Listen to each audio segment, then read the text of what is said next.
Welcome to Tanvi ఇంటి రుచులు. ఇవాళ తన్వి ఇంటి రుచుల్లో మామిడికాయ పులిహోర ఎలా చేయాలో చూపిస్తాను. పచ్చి మామిడికాయ తినడం వల్ల చాలా బెనిఫిట్స్ ఉంటాయి. చాలా ఈజీ వేలో అందరికీ నచ్చే విధంగా ఎలా చేయాలో చూపిస్తాను. ముందుగా ఒక బౌల్ పెట్టుకొని దాంట్లోకి 1 స్పూన్ శనగపప్పు, 1 స్పూన్ మినపప్పు, 1 స్పూన్ ధనియాలు, 1/2 స్పూన్ జీరా, 1/2 స్పూన్ మెంతులు అన్నీ కలిపి బాగా మిక్స్ చేసుకోవాలి.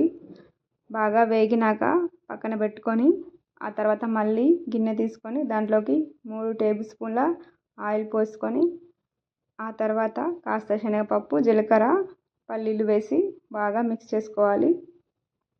ఆ తర్వాత 2 ఎండుమిర్చి చిదిమి అందులోకి వేసేయాలి. అన్నీ బాగా వేగేదాకా ఉంచాలి.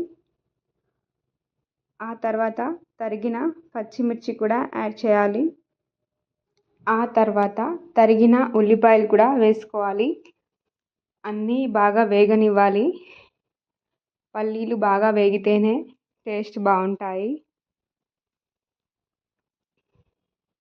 అలా అన్నీ వేగాక 1 స్పూన్ పసుపు వేయాలి.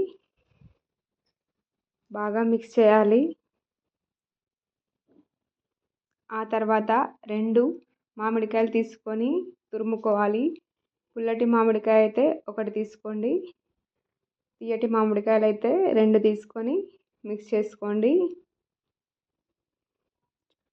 అలా బాగా మిక్స్ చేసుకున్నాక ముందు మనం పప్పులన్నీ వేపుకున్నాం కదా, అదంతా మిక్సీకి పట్టుకొని ఒక 2 స్పూన్ అందులో కలుపుకోవాలి.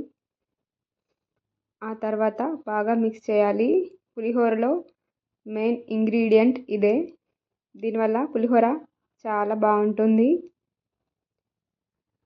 ఆ తర్వాత మనకు ఎంత కావాలో అంత అన్నంని అందులో మిక్స్ చేసుకోవాలి.